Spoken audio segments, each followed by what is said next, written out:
Me cabe agora, no que concerne a Estado, tentar fazer algumas considerações sobre tipos de Estado, formas de Estado e sistemas ou formas de governo. Quanto aos tipos de Estado, inicialmente existe o Estado unitário, que é sem descentralização, uma tendência mais concentrada de poder em um ente. Isso acontece na França, isso acontece no Uruguai, e esses são países democráticos. Agora, isso tende a acontecer mais em países autoritários. E nós temos o Estado federativo, que tem uma repartição de competências entre os entes federados. E é um tipo de Estado que acaba sendo mais eficiente e mais democrático. No federalismo, a gente pode falar de dois tipos de federalismo. O federalismo centrípeta é aquele que a União acaba tendo mais poder, mais atribuições e mais receitas. O Brasil tem um federalismo assim. E no federalismo centrífugo, você tem uma maior alocação de poderes, atribuições e competências aos Estados-membros. Eu diria que os Estados Unidos pode configurar uma federação centrífuga. Embora, quando a gente fala de Estados Unidos e federalismo, a gente precisa fazer até um resgate histórico. Inicialmente, com a independência das 13 colônias, o que foi formado foi uma confederação, um elo das 13 colônias que não abdicaram completamente de sua soberania e formaram os Estados Unidos da América.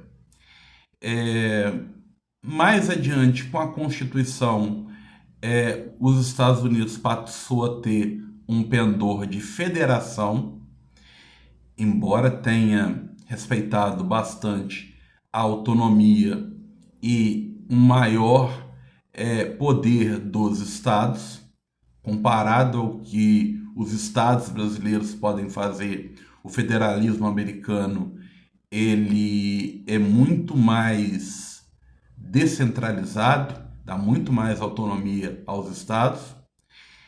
E um outro momento de confederação nos Estados Unidos é quando há a Guerra Civil, a luta entre acabar ou não com a escravidão, 1861 a 1865, e os estados do Sul tentam criar uma confederação. Mas, no final das contas, a escravidão é extinta, e os Estados Unidos formam uma federação com suas peculiaridades, mas uma federação. Bom, quantas formas de Estado, não existe um consenso doutrinário. Há alguns que falam em república e monarquia, há outros que falam em república, aristocracia e monarquia. Eu vou adotar essa tendência.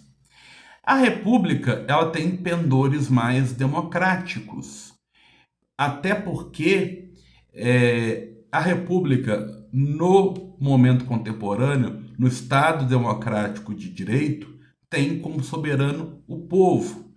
E o poder é exercido pelo povo, seja com os instrumentos de democracia direta, como o plebiscito, o referendo, o projeto de lei de iniciativa popular, nos Estados Unidos o recall,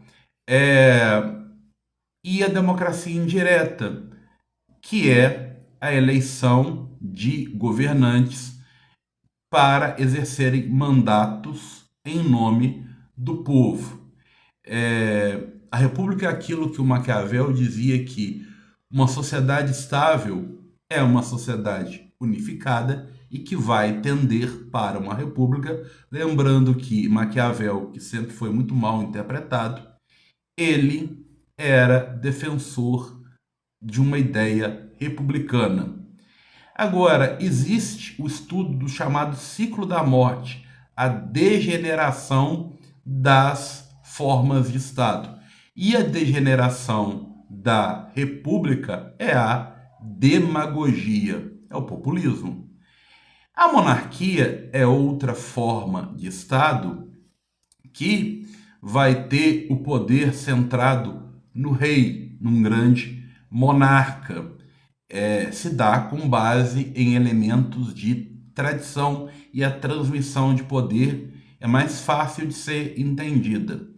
Mas é típica de países tirânicos ou uma forma de Estado que existe em alguns estados, mas de caráter simbólico. Basta pensar, por exemplo, no Reino Unido e na figura clássica do rei ou rainha da Inglaterra, que não manda em nada.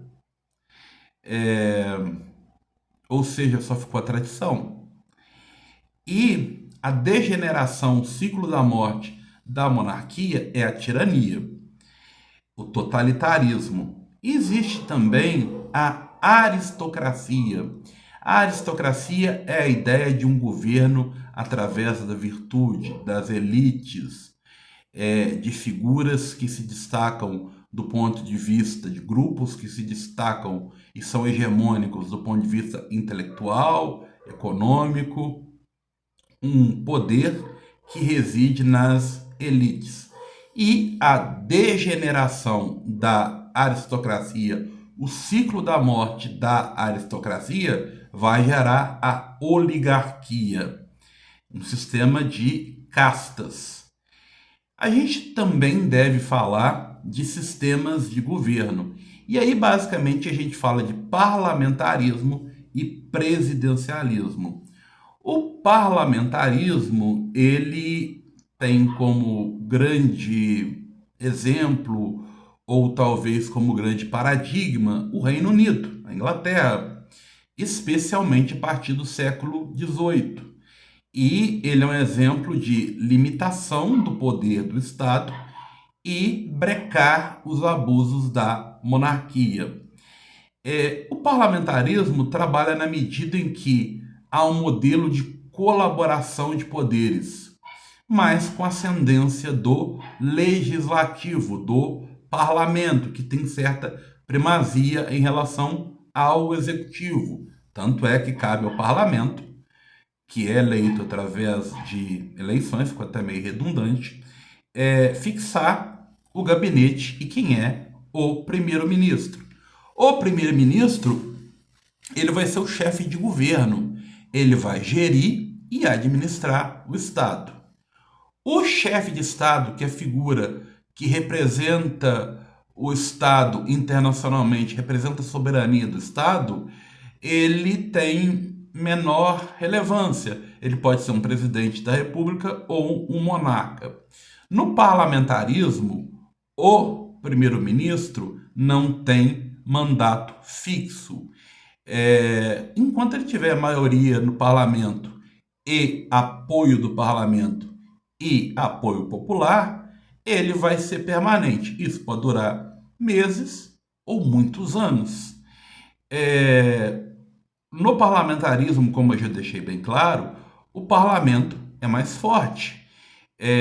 Tanto é que ele pode promover impeachment de ministros de Estado, ele pode demitir o gabinete do primeiro-ministro e pode até lançar uma moção de desconfiança, uma rejeição e indicar a queda do primeiro-ministro. Agora, o parlamentarismo, não tenta achar que ele está isento de problemas, porque ele tem problemas. O projeto de Constituição brasileira era inicialmente parlamentarista, só que forças conservadoras conduziram a nossa Constituição para o presidencialismo. Eu vou falar isso num outro vídeo. No parlamentarismo, você pode ter problema da multiplicação, perdão, de partidos e a dificuldade de manter a governabilidade, porque vai ser difícil criar coalizões que mantenham um primeiro-ministro robusto. Ele vai sempre lidar com dissidências e aliados corrompíveis. E os vencedores nas eleições, eles não governam sozinhos, porque há uma grande fragmentação, então tem a maioria, mas são pequenos, porque os outros partidos ou grupos, quem chega ao poder precisa dos outros partidos ou grupos e tem que montar coalizões, e precisam do apoio de outros partidos. E o parlamentarismo varia muito conforme as condições sociais, as condições culturais de cada povo. Ele, por exemplo, tende a funcionar melhor no Reino Unido, que tem o bipartidarismo. O parlamentarismo tende a ser problemático, por exemplo, na Itália, que tem uma pleiade grande de partidos. O parlamentarismo vai ser objeto de mais estudos num próximo vídeo, quando eu falar de presidencialismo. Eu farei algumas comparações e um spoiler. O Brasil é presidencialista, mas caminha de maneira velada para um parlamentarismo.